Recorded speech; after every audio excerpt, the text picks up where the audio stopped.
So I did get the 5-spoke LML wheels. Truck's dirty, don't mind that. It's a farm truck now. Whatever. I think it looks pretty good though. 1.5 spacers. I did have to use my aftermarket lug nuts though. Pretty decent tread. Picked them up for $600. Will I go wide wheel again? Probably not. I'm trying to sell the truck, but you know how that is. Probably take the fender flares off. Do some touch-up painting again. I don't know. I think it's just better to have a factory truck to try and sell. I'm gonna miss it, but I need a car. I think I'm gonna switch jobs, so maybe don't care about that.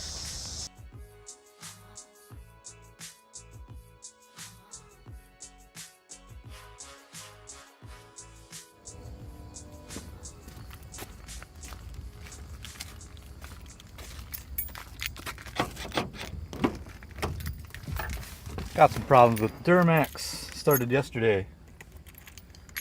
See if we'll do it again today.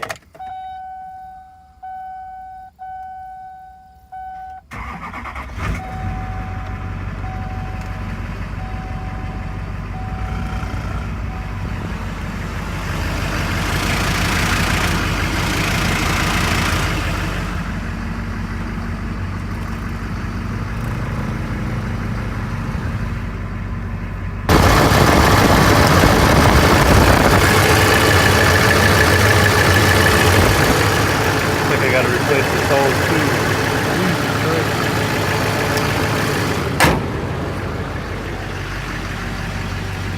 There's 240,000 miles on it.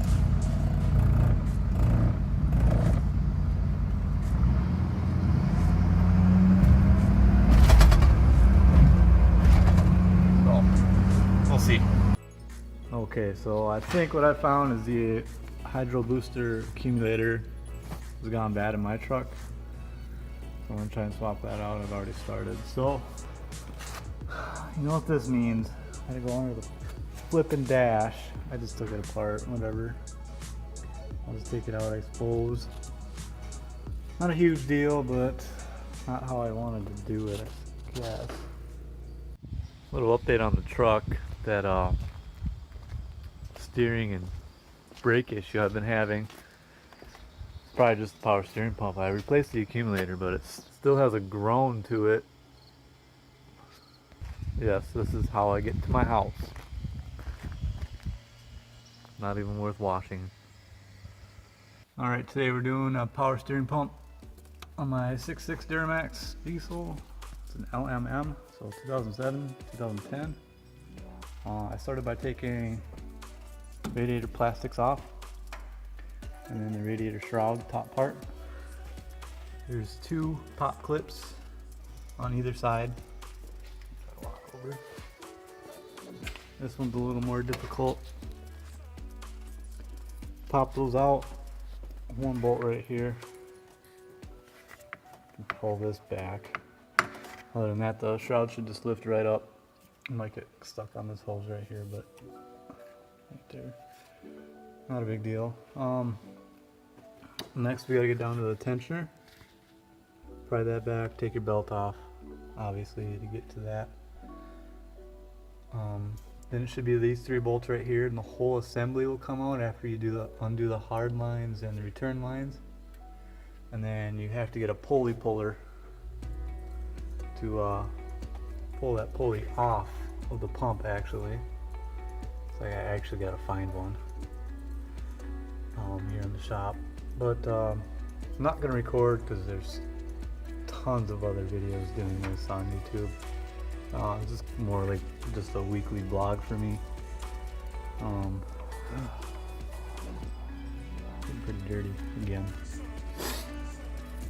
This filter's only a year old, and I gotta do a fuel filter today as well, so I can finally reset that. But I better get started. Well guys, we got a power steering pump in. Wasn't too bad of a job actually. I don't know if you can hear me. 5 bolts goes out. Hardest part was removing the pulley. Pulley puller. Other than that, just got done topping it off. I'm gonna take it for a test drive. I need to wash ya.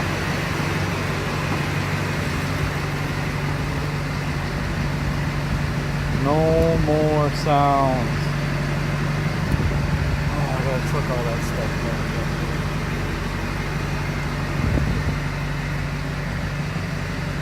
Oh my god.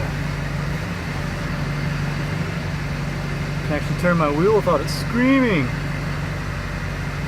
Awesome. So I zip tied that. It shouldn't go anywhere.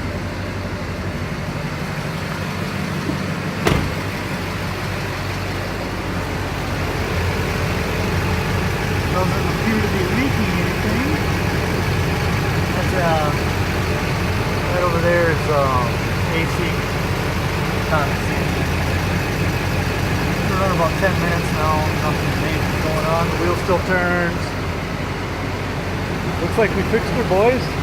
Closing up the shop here. One more thing, the power steering pump pulley looks like it's threaded on by an Allen bolt, but it is not. It is pressed on. You need a puller. Excuse the mess. Got kids. You need a puller, and you need a kit that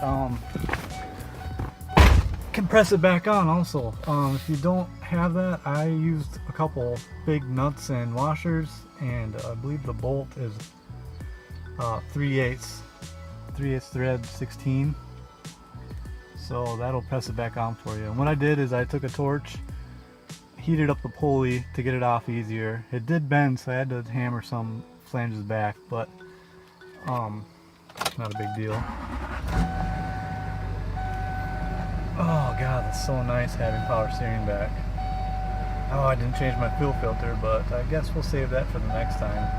I think I'm still gonna do power steering flush. I think it could be better yet. I think I better tighten up my gearbox as well. Oops, sorry about that. Gotta rock out when you're working on stuff, right? But like I said, time for a beer. I'll catch you on the next one.